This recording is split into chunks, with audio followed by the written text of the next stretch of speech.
안녕하십니까. 혼란한 정치 시사 이야기를 술술 풀어보는 손끄는 혼술 11월 13일 금요일 오후에 인사드립니다. 여론조사기관 갤럽 매주 금요일 정기조사 결과를 발표를 하죠. 그리고 대선 후보 가운데 선호도 조사, 이것은 한 달에 한 번씩 하는데, 오늘 갤럽이 자기 정치 지도자 선호도 조사 결과를 발표를 했습니다. 자, 질문 내용은 이겁니다. 앞으로 우리나라를 이끌어갈 정치 지도자, 즉 다음번 대통령 감으로 누가 좋다고 생각하는가?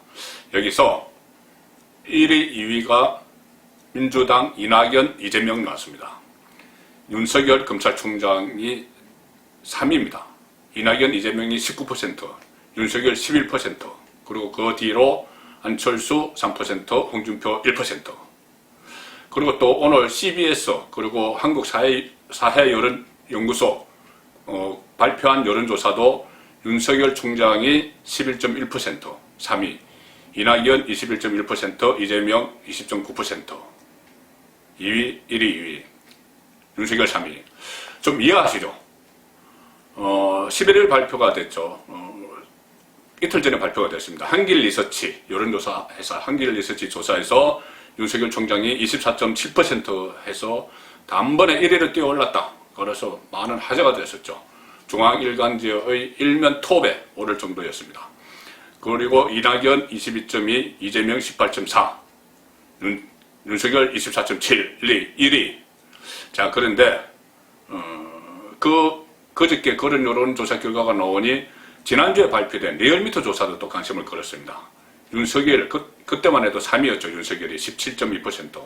그런데 한 주 사이에 1위에 등극했다. 자, 이렇게 해석이 됐는데, 그런데 한 주 사이에 1위에 등극을 했는데 다시 이틀 만에 윤석열 총장의 지지율이 반토막 났다? 24.7%에서 11%면 반토막도 떠났죠. 그럴 리는 없겠죠. 이틀 만에. 그럴 리는 없고, 여론조사 기관에 따라서 그 조사 방식이 다르기 때문에 생기는 문제다, 이렇게 해석할 수밖에 없습니다. 그리고 실제로 그런 흔적들이 보이고 있습니다. 우선 이 내용을 간략하게 제가 정리를 해드리고 제가 드리고자 하는 말씀을 드리겠습니다. 우선 이 왜 이런 조사 결과가 나오느냐, 크게 두 가지로 볼 수 있습니다. 하나는 이 한국갤럽은 후보 이름을 불러주지 않습니다. 자기 대선 주자 누구 중에서 한 명 선택하라고 하지 않습니다. 그냥 제가 조금 전에 말씀드린 대로 다음 대통령 감으로 누가 좋다고 생각하는가 하고 공란으로 비워둡니다. 그럼 그게 이름을 말을 하는 것이죠. 갤럽은 직접 전화 여론조사를 하니까, 사람이 여론조사를 하니까 거기다 말을 하는 것이죠. 그렇게 되니 이 정치권에서 익숙한, 자기 대권 주자로 익숙한 이재명, 이낙연, 안철수 이런 이름을 쉽게 넣을 수 있겠죠. 그런데 검찰총장 윤석열은 생각해내야지 응답에 놓을 겁니다. 물론 좀 정치에 관심이 많으신 분들은 최근에 윤석열이 대권 주자로 떠올랐기 때문에 윤석열도 생각할 수 있지만은, 그다지 정치에 관심이 덜한 분들은 윤석열 검찰총장이 자기 대권 주자 그러면 좀 생각을 해내야지 응답을 하겠죠. 자, 그런 차이가 있는 반면에, 그런 형식인 반면에 한길 리서치 조사에서는 6명을 후보를 제시를 하고 그 중에서 한 사람을 해달라, 이렇게 이야기합니다. 그 순서가 심상정, 안철수, 윤석열, 이낙연, 이재명, 홍준표, 이렇게 6명입니다. 물론 질문할 때는 번갈아 하죠. 누구를 제일 앞에 했으면 그 사람 나중에 뒤에 하고. 어쨌든 그런데 이 6명 안에 윤석열이 들어가 있었습니다. 그 중에서 하나를 고르라고 하니까 최근 뉴스에서 가장 핫한 인물이 윤석열이죠.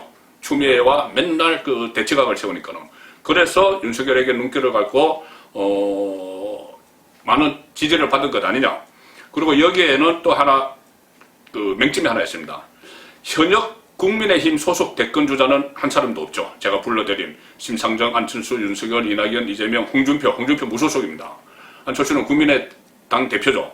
자, 이 상황에서 국민의힘 소속, 가령 유승민, 오세훈, 원희룡 없습니다. 윤석열에게 이 지지자가 갔을 수가 있죠. 자, 왜 이렇게 됐느냐.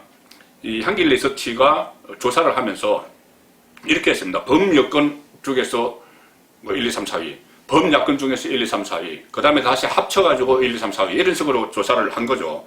한 건데, 범야권에서는 윤석열 총장이 역시 1위를 했고, 그 다음에 유승민 9%, 유승민, 홍준표 2위, 3위를 했습니다. 그리고 안철수, 오세훈, 원희룡 순이었는데, 이거 그러니까 별개로 혼합조사를 하면서는 같이 조사를 하니까는 미리 후보를 해놔야 되죠. 그래서 그 전달 10월 달에 상위 3명을 혼합조사에, 11월 달 혼합조사에 추려서 넣은 겁니다. 그런데 지난달 조사에서 그 범약권 4위를 했습니다. 유승민 의원 같은 경우에. 범약권 4위를 해서 이번에는 빠졌죠. 혼합조사에 자기 대권주자 조사에서 빠졌습니다. 빠졌는데, 이번 범야권 조사에서는 2위를 했습니다. 유승민이 9%는 얻어서 2위를 했죠. 근데 유승민이 혼합조사에서는 사라져버린 겁니다. 국민의힘 주자가 다 사라진 상황에서 윤석열에게 표가 쏠렸다, 지지율이 쏠렸다. 자, 그렇게 보시면 될 것 같습니다. 그리고 또 하나는 이 여론조사 방식 표본 그 샘플 표진 문제입니다.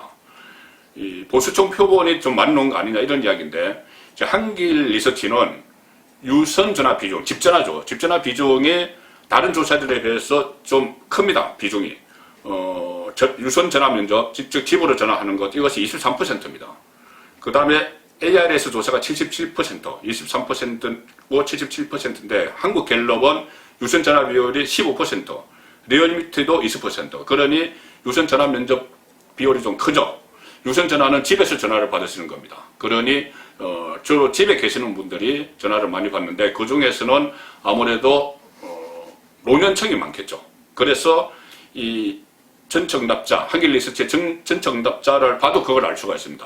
1022명 중에서 50대가 213명, 60대 이상이 311명, 그래서 보수 성향이 강한 50, 60대가 절반 이상 샘플링이 돼버렸기 때문에, 자, 이런 결과가 나왔다. 자, 이렇게 돼서 여론조사 3위 했다가 1위 했다가 다시 3위 윤석열 이렇게 됐는데, 어쨌든 그것이 조사 방식의 문제이고, 그렇더라도 하더라도 여론조사 방식에 따라서 다양한 결과가 나올 수 있지만 추세는 읽힙니다. 지금 윤석열이 왜 그러냐면 추세가 읽히는 것이 윤석열 검찰총장이 그 한 달 만에 갤럽 조사만 놓고 보면은 한 달 전에 3%였는데 지지율이 지금 11%가 돼서 한 달 만에 8%가 뛰어 올랐습니다. 8%포인트가 뛰어 올랐습니다. 그 사이에 이낙연은 단 2%포인트만 뛰어 올랐고 다른 사람들은 하락했습니다. 이재명도 그렇고. 그렇다면 추세는 딱 읽히는 것이죠. 윤석열에게 많은 쏠림이 가고 있다. 자, 그런 추세는 일단 읽히는 것이고요. 이번 갤럽 조사에서 또 하나 주목되는 조사가 있습니다. 또 리얼미터와 다르게 나온 결과입니다. 리얼미터 조사에 따르면은 최근에 올 며칠 전입니다. 한 3, 4일 전에 그런 조사가 나왔죠. 월요일일 겁니다. 그 정당 지지율 조사에서 민주당이 30.6%, 그것보다 국민의힘이 더 많아서 32.2% 이렇게 찍게 됐다. 이런 그 조사 결과를 내놨습니다. 그리고 부산시장, 지금 서울시장, 부산시장 보궐선거 때문에 그쪽 지역의 여론이 상당히 중요하겠죠. 부산시장 선거를, 보궐선거를 앞둔 부산에서는 오히려 국민의힘 지지율이 더불어민주당보다 높게 났다. 그래서 이길 것이다. 이런 이야기 나왔고, 서울시에서도 오차범위 안에서 국민의힘 지지율이 민주당 지지율을 앞질렀다. 그래서 서울시장도 보선도 이길 것이다. 이런 이야기가 나왔습니다. 그런데 또 조사 방식을 달리한, 근데 이 갤럽이나 리얼미터, 한길 리서치 보면은 그 신뢰도 측면에서는 아무래도 그 정통과 또 인력이 많은 규모가 큰 한국갤럽이 좀 신뢰를 받고 있죠. 그 한국갤럽 조사에서는 이 정당 지지율이 정반대로 나왔습니다. 차이가 엄청나게 큽니다. 자, 이 내년 4월에 그 서울 부산시장 보궐선거 앞두고 당헌까지 막 개정을 하면서 후보를 내기로 한 민주당에 대해서 반대 여론이 클 것 같은데 그러지 않았습니다. 거의 지지율이 40%에 육박을 했습니다. 전국적 조사에서 민주당은 39% 지지받았습니다. 거의 40%죠. 국민의힘 불과 18%로 찍게 됐습니다. 반타 절반도 못 가는 것이죠.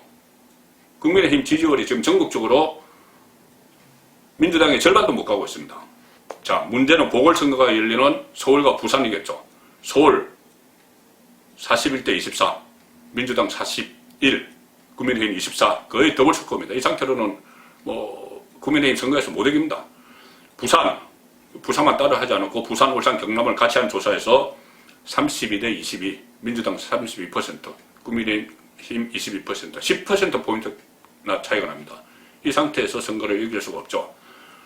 그리고 또 참고로 보수의 그 텃밭이라고 하는 대구 경북에서조차 오차 범위 내에서 국민의힘이 겨우 앞서고 있습니다. 29대 33으로. 자, 이렇게 정당 지지율 조사에서 국민의힘이 맥을 못 추고 있는데, 결국 문재인 정권이 이렇게 폭주를 하고 실정을 하고 집권 문제 생기고 또 권력형 비리 의혹도 막 드러나고 해도 그 반대 급부를 결국은 국민의힘이 가져가지 못하고 있습니다. 그것은 전부 다 지금 윤석열이 가져가는 그런 상황인 것이죠. 결국은 그래서 지금 비대위 체제를 이끌고 있는 김종인 비대위원장에게 문제가 있는 것이 아니냐. 당 운영 방식. 지금 계속 사람들 내치는 마이너스 정치를 한다. 그런 비판도 듣고 있는데, 자, 지금이라도 그렇기 때문에 좀 내년 4월 보수 입장에서 내년 4월 2022년 3월 대통령 선거 여기에 대비해서 뭔가 새로운 변화를 모색을 해야 되는데, 모색을 해야 된다. 그리고 체제를 정비를 해야지 성산이 있다는 시그널이 하나 있습니다. 이것도 여론조사입니다. 뭐냐면 갤럽의 차기 대권주자 선호도 조사에서 가장 많은 응답을 받은 한쪽은 이낙연, 이재명이 아닙니다. 윤석열도 아닙니다. 지지 후보가 없다 또는 무응답한 응답자가 무려 42%입니다. 마음 줄 곳을 찾지 못하고 있는 대권 주자들, 그렇게 많은 대권 주자들 중에서 누구 마음 드는 사람이 없다가 40% 선을 넘고 있는 것이죠. 자, 이것을 어느 정치 세력이 마음을 사느냐, 그 문제고, 정당 지지도 조사도 마찬가지입니다. 자, 국민의힘보다 앞선 응답 중에서 민주당도 있지만 지지 정당 없다가 있습니다. 무당청 30%입니다. 국민의힘 지지율보다 훨씬 높죠. 자, 결국은 내년 4월 서울시장, 부산시장 보궐선거, 또 2022년 대선, 이때 누가 이들을 잡느냐에 따라 승패가 갈릴 텐데, 지금 민주당은 안정적으로 당을 운영을 하고 있고, 야당은, 국민의힘은 여전히 비대위 체제에서 내부 분란만 일어나고 있는 상황입니다. 송국근의 혼술이었습니다.